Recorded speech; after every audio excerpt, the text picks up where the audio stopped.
This is Outbreak News This Week, brought to you by the Global Dispatch Incorporated. Outbreak News This Week is your source for all the news about worms and germs.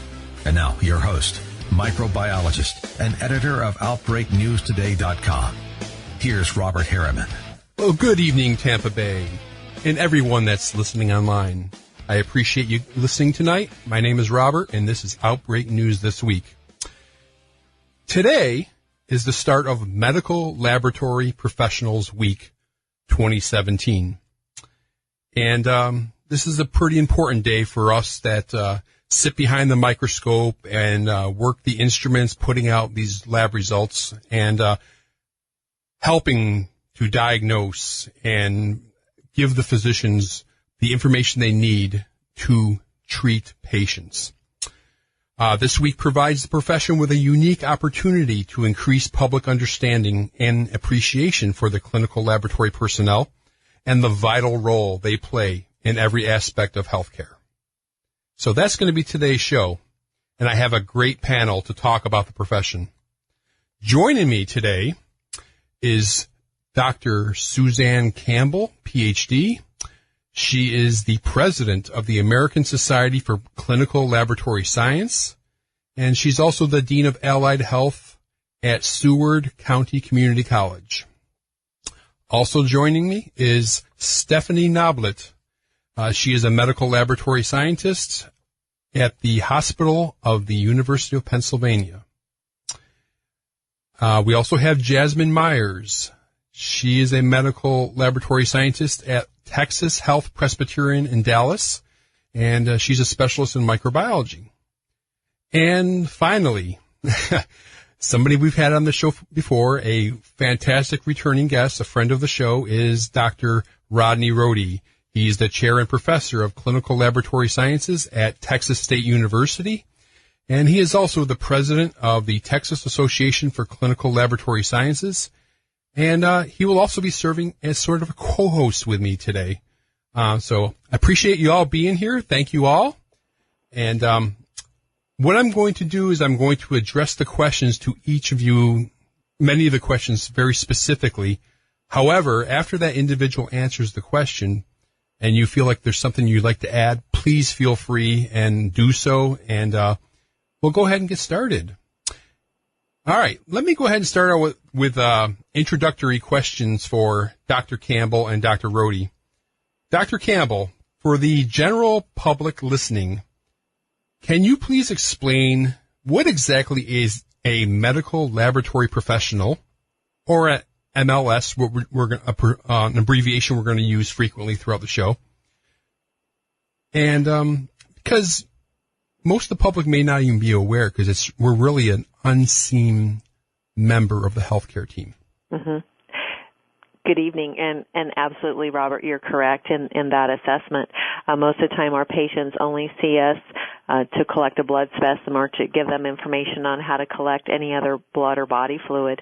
The way I like to introduce our profession is I'm the individual that sits at the microscope and knows that those white blood cells indicate that the patient has leukemia.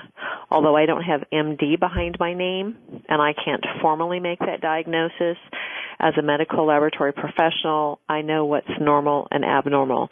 I know when your grandparent is in the emergency room with chest pain, and I run those cardiac enzymes, is this indigestion, or is this what lay people call a heart attack? We call it a myocardial infarction. I'm the one that if your teenager is involved in an automobile accident and is bleeding internally, I'm the one that ensures that the blood products that are transfused to that patient are compatible. So we are the eyes and the ears behind the scenes.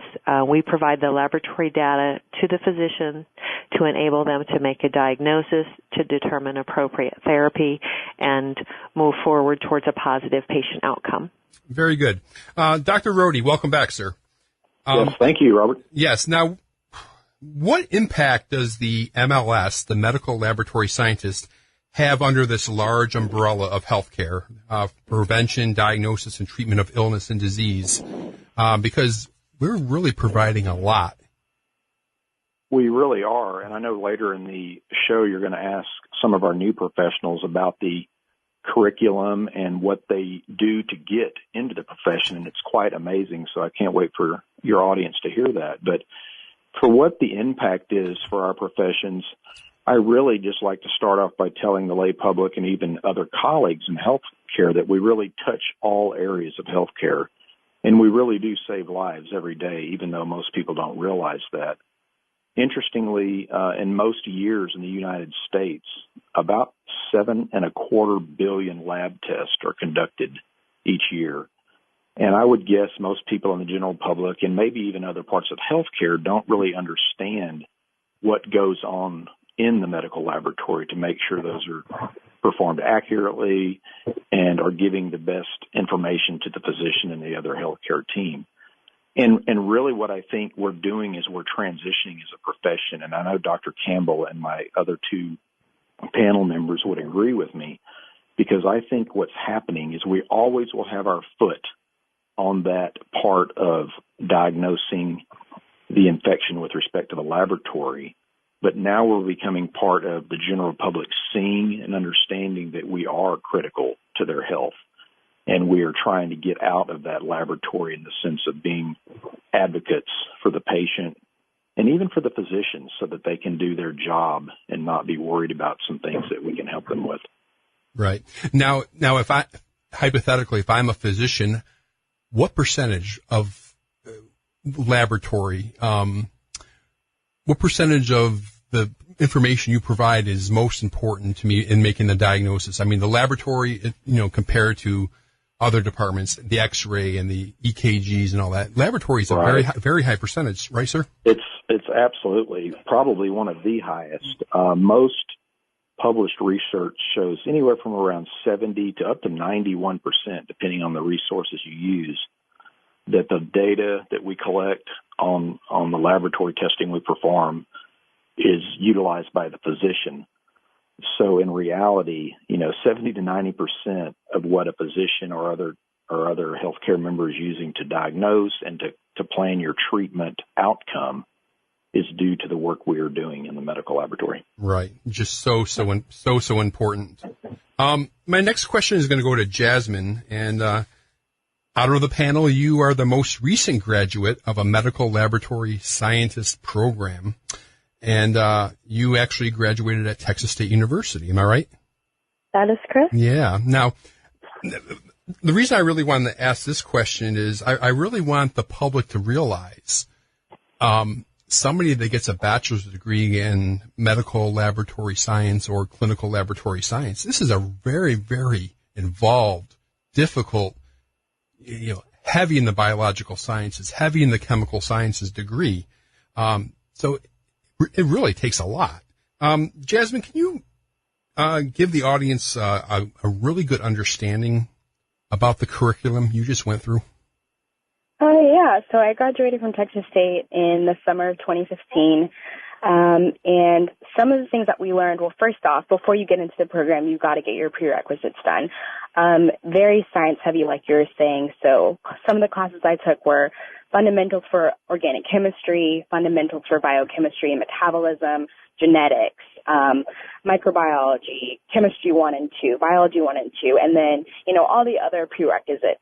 So very science heavy prereqs. And then after that, got into the program, and we have a very extremely competitive program at Texas State. So we usually take, I think, less than 20 students a year, so very highly competitive. So once you get into the program, the real work begins. Right. So some of the classes that we took that are part of our curriculum include clinical chemistry 1 and 2, microscopy. We're learning about immunology, immunohematology, or blood banking, microbiology 1 and 2, hematology 1 and 2. So basically all of your real nitty-gritty medical sciences that we're learning to help us. And not only are we learning those, it's not like memorization alone. For example, in clinical chemistry, we're not only learning about the chemical analytes like potassium, sodium, magnesium, but we're learning how those analytes are measured by the specific instrumentation that we're using in the laboratory, and then how those specific analytes are contributing to specific disease states. So we're learning about an abundance of information in those short 2-year programs. And we're the go-to. We're the experts for not only laboratory testing, but we know also a lot of what the doctor knows. And we really can guess on the bench, or not guess, but we can, based on the information that we get from the laboratory or the labs that we run, we can kind of see what the doctor's seeing or tell them what they need to know to make that diagnosis. And we can kind of diagnose ourselves, not legally or anything, but based on the information we have that information ourselves from our curriculum. Let me follow up with you, Jasmine, on that. Is when you graduated high school, what led you to this program? Did you just have some love of science and medicine, or what was it? So for me specifically, I kind of took a background, I guess, to medical laboratory science. I was originally a biology major, like a lot of my colleagues and some of my cohorts. And it was getting to my junior year of college, and I knew my grades weren't strong enough to go pre-med. I had decent grades. They were very good, above a 3.0, but not quite that good enough to go to med school. So I looked in the catalog, and I saw medical laboratory science or clinical laboratory science. And I was like, oh, that sounds interesting. I'd been very science-oriented and always wanted to help people, have a heart for helping people. So I looked into, got into the program, and it was the best decision I've ever made. I think a lot of people kind of backdoor our profession because it's not talked about enough in middle schools, high schools, as an option for students to look into going into college. A lot of kids are focused on STEM or, medical school, that kind of thing. And while we maybe consider us STEM, I don't think we're always lumped into that category. We're more lumped into allied healthcare or that kind of thing. Excellent point. Excellent point. Hi, Stephanie. Welcome to the show. Hello. Hi. Okay. Well, what I'd like to ask you to begin questioning is your typical day at the Hospital of the University of Pennsylvania. What is your day in the laboratory so the public can understand? And can you kind of go over the rewards and the challenges of your each and every day? Sure. So a typical day in the laboratory is walking into work and really not knowing what you're going to see that day. And working in the laboratory is exciting for that very reason. And some days might be really slow and some days might be hectic. And this can change day by day, week by week, or even hour by hour. And laboratory professionals really need to be able to work on their toes and need to be able to adjust to whatever the day throws at them. And each day is really an adventure because you never know what you're going to come across. Some days you might have a really interesting case come down and everybody's checking it out and looking at it. So aside from the different patient samples that you may receive in a day, the tasks you're doing and the roles you're also playing may change throughout the day. And we're all lab professionals and we all enjoy working at the bench, but we're also so much more than just scientists, doing our work at the bench. We wear many different hats. Like, for example, when the instruments aren't working, we become sort of like troubleshooters or engineers, coming up with different solutions for the problem, taking things apart, focusing on the different elements of the instruments. And then with our QC, we're like statisticians, looking at different trends and analyzing patterns. And when a provider calls us, we're like customer service reps trying to help them with their issues. And we can even act as teachers to these providers and nurses when they don't understand a lab result. And working in the clinical laboratory is really rewarding because each day you are helping out so many people and you're really making a difference and impact in their health care. But the reward does not come easy. The job is very challenging and stressful at times. But if you're organized and able to think critically and on your feet, then you'll be just fine as a laboratory professional. Excellent, excellent. Is there anybody like to piggyback on anything that Stephanie had to say? I'd like to make a quick comment for Sure. both Jasmine and Stephanie because I know they know this, but I'm going to mention it because they didn't bring it up, and that is the clinical training during their education is a unique type of field like other healthcare professionals. So in our program that Jasmine went through, the students also do 5 different long blocks, 3-week blocks, in what I call the 4 core areas. So the hematology, blood bank, microbiology, and clinical chemistry. And then they do a general lab that they kind of do a little bit of everything that Stephanie was talking about, some QA, some other parts of the lab that can be integrated that aren't easy to pick up from a book. So I know Jasmine has heard me say this, and maybe the other 2 ladies, but I put this major up against any as far as rigor and toughness. I think you're basically majoring in 4 areas and really 5 when you throw on statistics and QC. So that diploma is well earned when they finish. I have about 7 minutes left for the first half, and I want to go ahead and switch over to today's co-host, Dr. Rohde, who's going to take over the questioning. Go ahead, Rodney. Thanks, Robert. Mm-hmm. Thanks, Robert. It's my pleasure, of course, to be here, and certainly in a co-host is really exciting for me to be able to talk to my colleagues about our profession. And I'd like to start with Dr. Campbell, who's become a great friend and colleague at ACLS of mine, so we have had the opportunity to present and work together at the national level. And I'd like to ask you, Dr. Campbell, if you could maybe talk about 1 or maybe 2 things that you see as being a primary role or cause for our professional organization and our professionals. Thank you, Dr. Odeon, and it's also an honor to work with all of you at the national level because Stephanie and Jasmine are actively involved as well. So that segues into, I'll address 2 things. Number 1 is to collaborate in an attempt to unify the various laboratory organizations.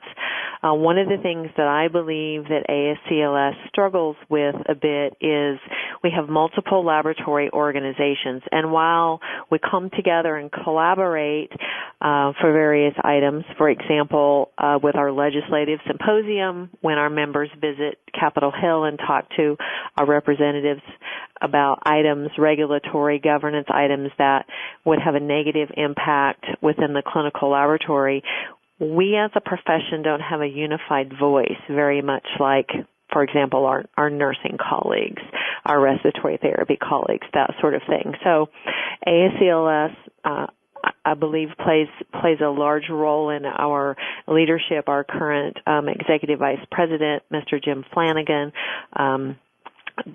do the best they can in partnering and collaboration, and I feel like we need to stay strong in that to advocate for the profession, especially in the area of governance. The other thing that I see as a primary role is to reach out to those 300,000 laboratory professionals. Bureau of Labor Statistics says that there are 300,000 of us. Our annual membership typically runs around 9,000. So what happens to those others, that roughly 290,000, that we haven't been able to tap as a member? So how do we market? What type of benefits do we provide to, number 1, get an individual to become a member, but then also to become an active, engaged member, and not only of our organization, but of that healthcare team?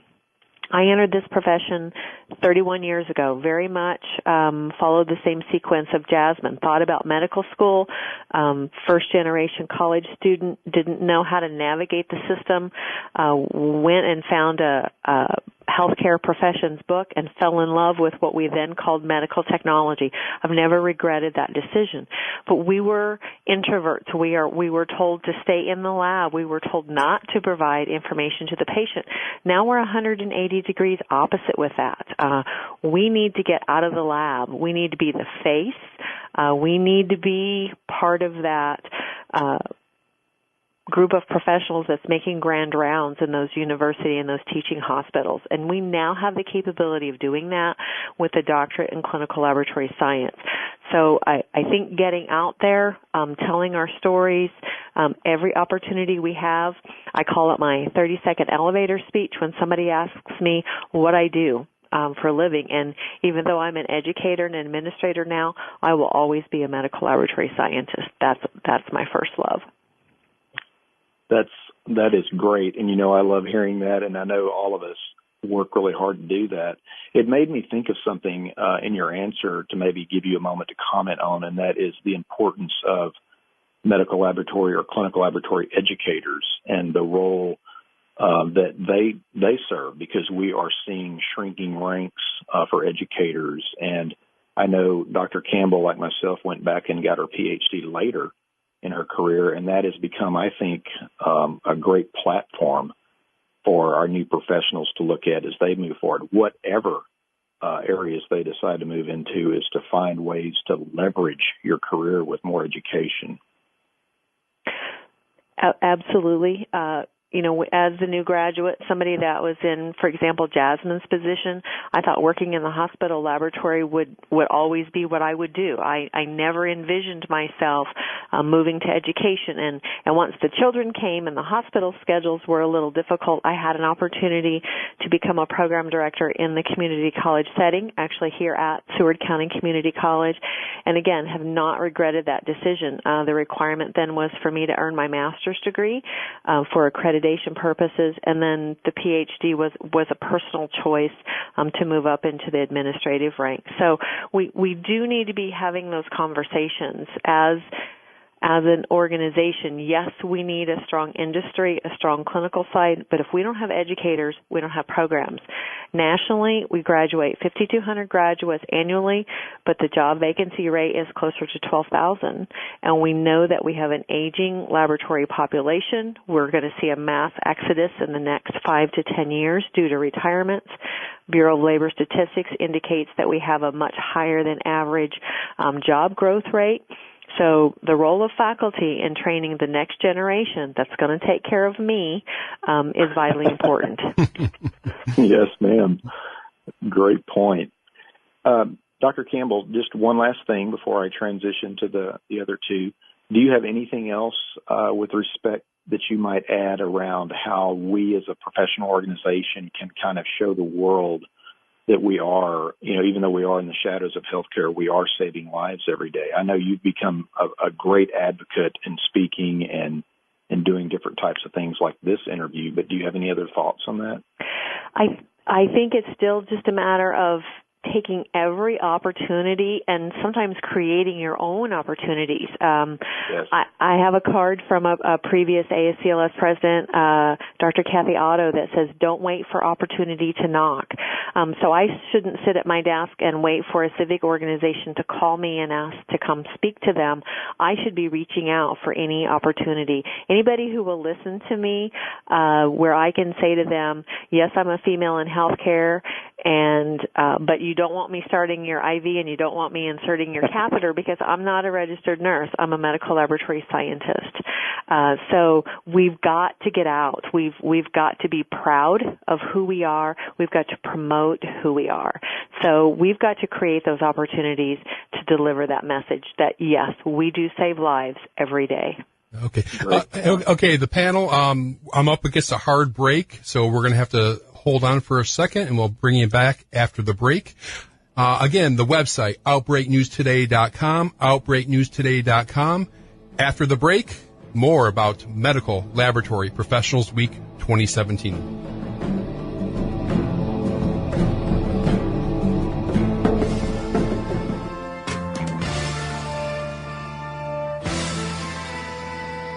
Welcome back to Outbreak News This Week, your source for all the news about worms and germs. Here's your host, microbiologist and editor of OutbreakNewsToday.com, Robert Harriman. Well, welcome back to the program. Starting today, going through Saturday, it's going to be Medical Laboratory Professionals Week 2017. And I have a fantastic panel on today to talk about clinical laboratory personnel and their vital role that they play in healthcare. Joining me is Dr. Suzanne Campbell, Stephanie Noblet, Jasmine Myers, and Dr. Rodney Rohde. Dr. Rohde is sort of playing co-host with me today, and he has a few more questions to add. So go ahead, Dr. Rohde. Thanks, Robert. I would like to ask our two newest professionals, Stephanie and Jasmine, a couple of questions, and why don't we start with Stephanie, and then Jasmine can follow. Stephanie, how has the medical laboratory profession helped shape your life? And you can comment on maybe different people that influenced you along the way and even kind of the nature of your profession. Sure. So I would have to say that my college advisor has had a huge influence on me, both as a person and as a medical laboratory profession. So similar to Dr. Campbell, she started off working the bench as a medical laboratory scientist and then later moved on into education. And she was always stressing how important the role that we play in patient care is. And she was always reminding us that each sample that we get is more than just a tube, it's a life. And one thing that she would always say that always stuck with me is that unlike taking tests in the college setting, when you're actually working the bench in the lab, there's no grade system. You either get 100% or a 0.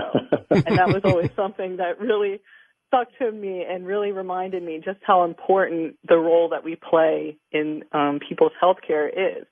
But I would say that the profession has definitely shaped my life in a number of ways, and it has given me a great appreciation of the healthcare system really in general and how it's just made up of so many different parts and different people, and all of them need to be working in harmony in order for the patient to receive proper care. And the profession has also taught me that you need to be your own advocate and get out of the lab every once in a while. And we all know that the lab is our safe space, and you know, we like working our bench, but we need to get out there and we need to let others know what we do. And the more people, I believe, that we educate about the medical laboratory and who is doing their lab tests, the more they will get involved not only in their own health care, but in the issues surrounding the clinical laboratory as well. And I think licensure is actually a great example of this. Outstanding. Yeah, I totally agree. I love your advisor's comment, because one of my favorite with my students is always, you know, regardless of what the book tells you about different conditions, organisms, and your body, don't read the textbooks. So get ready That is very for true. being graded on 100 to 0 is for sure. Jasmine, how about you? Do you have any commentary around how the profession has shaped your life with respect to some of those who might influence you, and then just the nature of your profession in general? Yeah, definitely. I think going through Texas State's clinical laboratory science program definitely kind of shaped my view of not only, you know, clinical laboratory science, but our profession as well.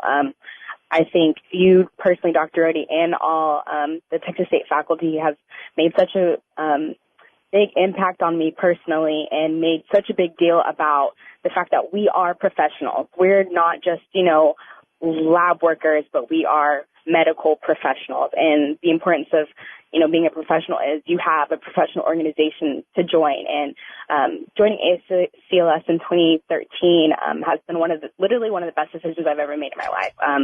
I've met so many amazing, influential colleagues, including you three on the phone right now, and it's definitely shaped my life.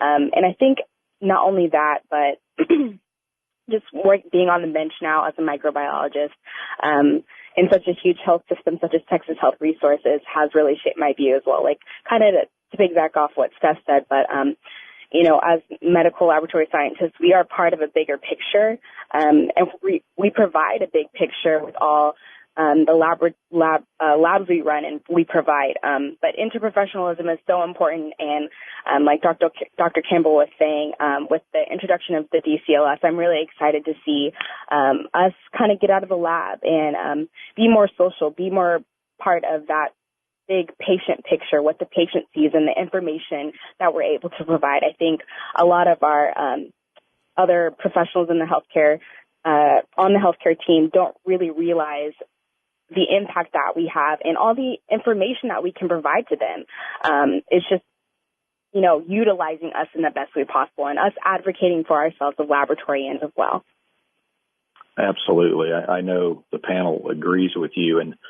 And Jasmine, along with all of the other students that have come through Texas State, I've been here 15 years now, which is hard for me to believe, but we're so proud of all of our graduates. And I know STEPS program is as well. And Dr. Campbell's students, they work so hard to get through that curriculum and start making a difference. And they're so smart, but sometimes we just beat them down with their curriculum. When they get out there, I think they really start understanding how much they can offer to the patient and to the healthcare team. So as we move to the next question, let's come back to Stephanie and give you a chance to talk a little bit about yourself with respect to what you see as being critical for your role in the national organization, but even within Pennsylvania as you kind of move forward in your career.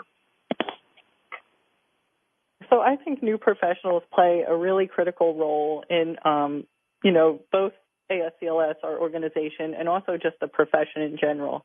And I think it's kind of our job as new professionals to kind of figure out how we're going to move the profession forward into the future, how we're going to navigate kind of the new landscape of basically marketing and communication and getting the word out there and really taking advantage of different social media outlets and different types of communication. And I think it's also our job to recruit other new professionals like us that may not really understand the benefit of being a part of an organization like this and try to get them involved like we are. And I also think that, as we move forward as an organization, that it's going to take a lot of creativity to really move us forward. And I know how Dr. Campbell was saying earlier, we're facing a really high percentage of people retiring in the near future. So new professionals are really moving up kind of the career ladder a lot faster than before. So it's going to really change the outlook of not only our organization, but also the workforce in general. Absolutely. I know you recently, and I hope you don't mind me sharing, that you found out you're going to be going to law school. Do you have any comments Yes, that's correct. about that? That's so exciting. That's great.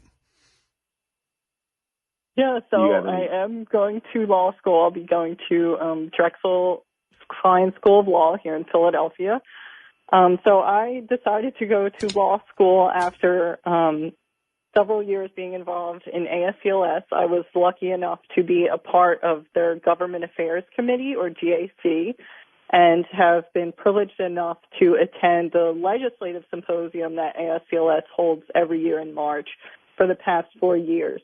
And just kind of, like I was saying earlier, getting out of the lab and kind of experiencing this different side of the laboratory and hearing about all the legislative and regulatory issues that the laboratory is facing, it's just kind of really inspired me to kind of move in a little bit different direction, take my career, outside of the lab.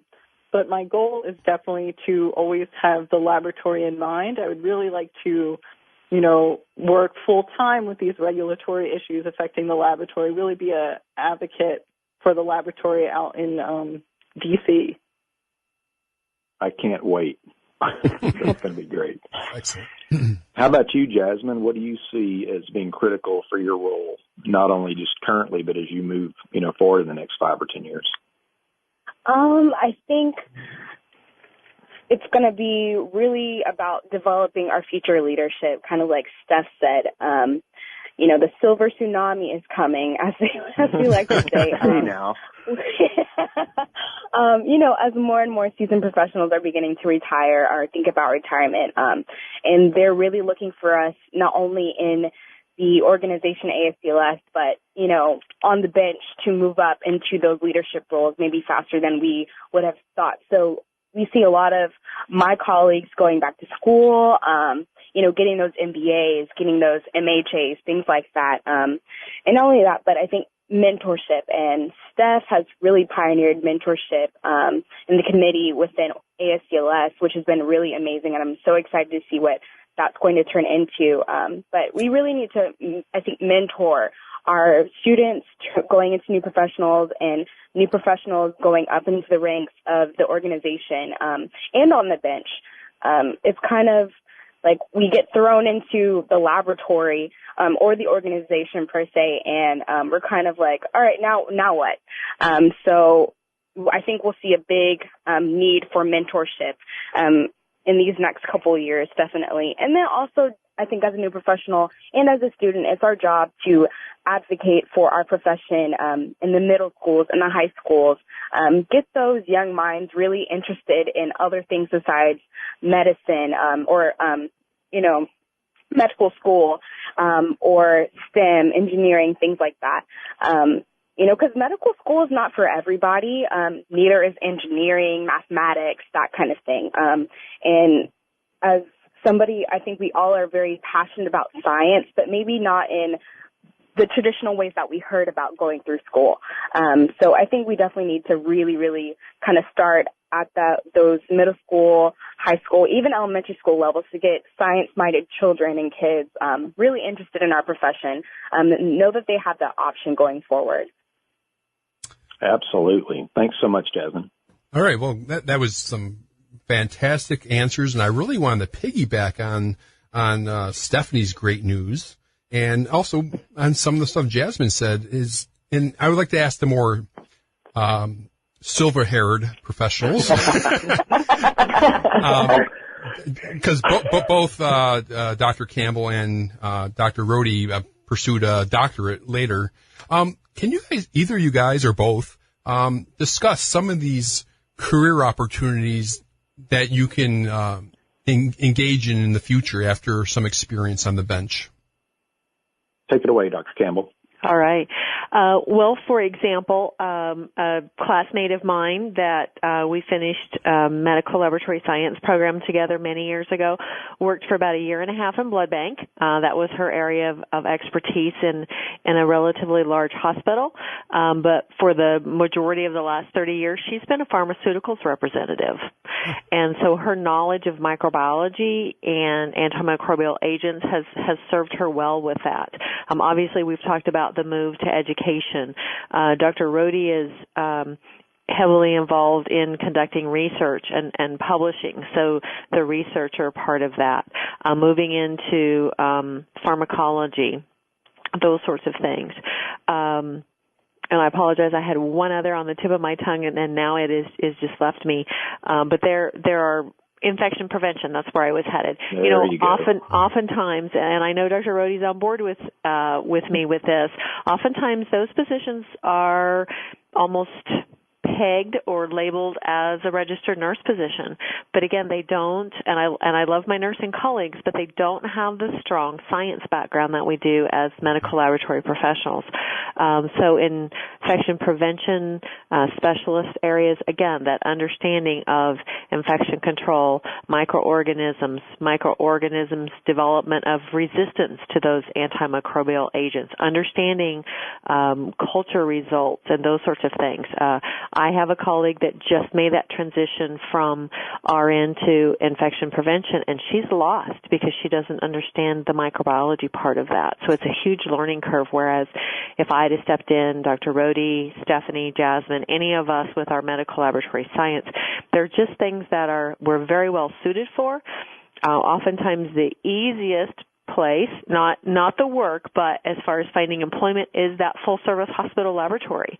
But there are multiple opportunities for those of us with a degree in medical laboratory science. Yeah, and I would totally agree with that. And I love that you brought up infection control and prevention. One of our recent graduates from 13, Priya Digat, is actually with Stephanie in Philadelphia now. She went through the Drexel Medical Micro program for a master's degree, and she's an infection preventionist at Hahnemann Hospital there. So I think that area is ripe for our career, and I've been working pretty steadily on informing our students in that realm, and public health, which is my background before I kind of backdoored this career. And there's just so many, the regulatory areas of the laboratory and industry with respect to troubleshooting and installing equipment. I believe, Robert, you might have mentioned even doing that some part of your career. So there's just, it's just almost innumerable, the foundation this degree offers our students and our professionals. Yeah. I agree with you totally. There's more. I mean, we don't have the time to mention all the possibilities.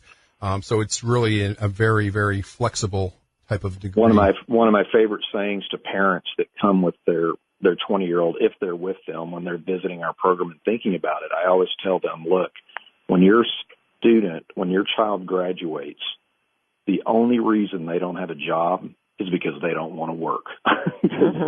We have 100% employment of our graduates within a couple of months. It's just so much to do out there. Yeah. Let me go back to Dr. Campbell. We got about 7 minutes left. Now you have a unique vantage point as the ASCLS president. Where do you see the profession in 5 to 10 years? Well, Robert, when I looked at that question, I thought, oh my, peering into the crystal ball is a bit of a challenge. Sure. But I would offer the following. Molecular diagnostics. Again, when I came out of college, we didn't do molecular diagnostics. You may think of that just in microbiology, but that is now crossing over into hematology, into clinical chemistry, the multi-TOF that's available now to identify organisms, the PCR technologies where we no longer have to wait for an organism to grow on a plate. I just think that there's going to be an explosion in that area. I think personalized medicine. Was just having a conversation with a healthcare colleague at lunch today. Technology where they can swab the inside of a patient's mouth and analyze the DNA and determine whether the medications that they're on, whether their body can actually metabolize those. So yes, from a microbiology standpoint, we're used to antimicrobial susceptibility testing, but this is a multiple array of drugs that they can test for to see if the patient's DNA can truly utilize that drug as it is intended. And when the results come back, obviously then those medications are adjusted. So I think the molecular and the DNA piece of that. And then lastly, Robert, I think it's, again, being a visual member, being somebody who's out there, no longer being the person behind the scenes, no longer being that hidden profession, as Dr. Rohde likes to say. That doctorate in clinical laboratory scientist will take us a long way. But again, no matter whether you're one of my graduates with a 2-year degree, a 4-year degree, that master's, that clinical doctorate, we will be, and we've got to be the face of the profession. We've got to be a vital part of that healthcare team to provide well-rounded care for the patients that we serve. Very good. Now, Dr. Rohde, where do you see the educating of medical laboratory scientists going into the future?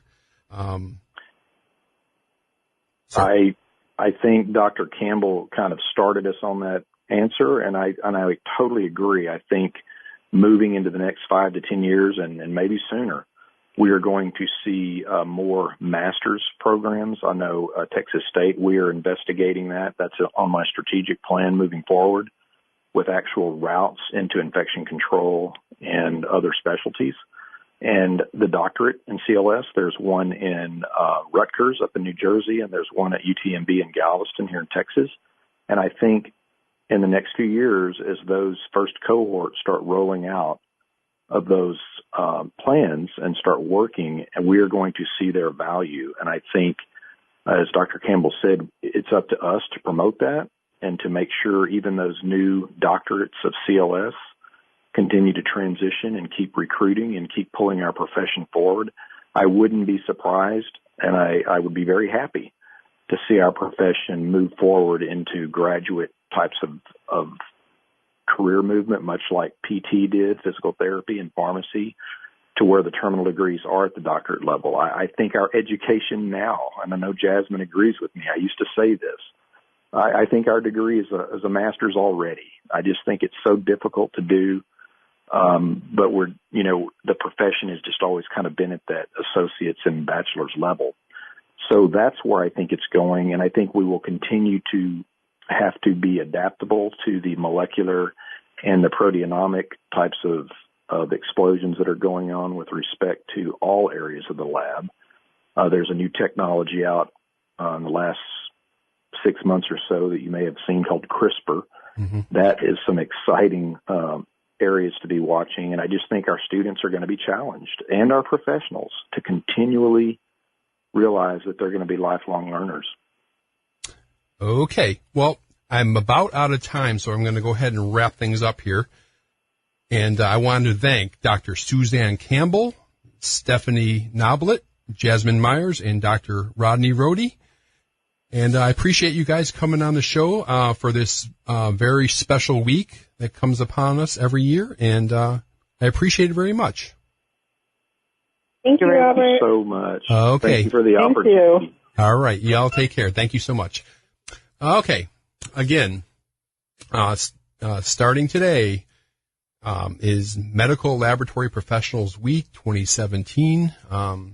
If you're a physician, go down to the lab and thank them because they're really working hard for you and the patient. So, again, the website, outbreaknewstoday.com. outbreaknewstoday.com. I encourage you to check it out. Got a lot of interesting stuff going on around the world. We got anthrax outbreak over in Zimbabwe.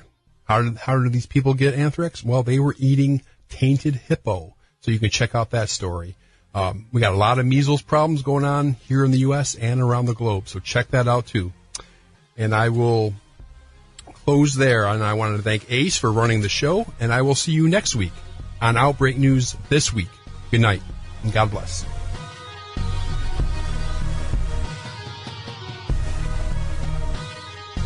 Thank you for listening to Outbreak News This Week with Robert Harriman.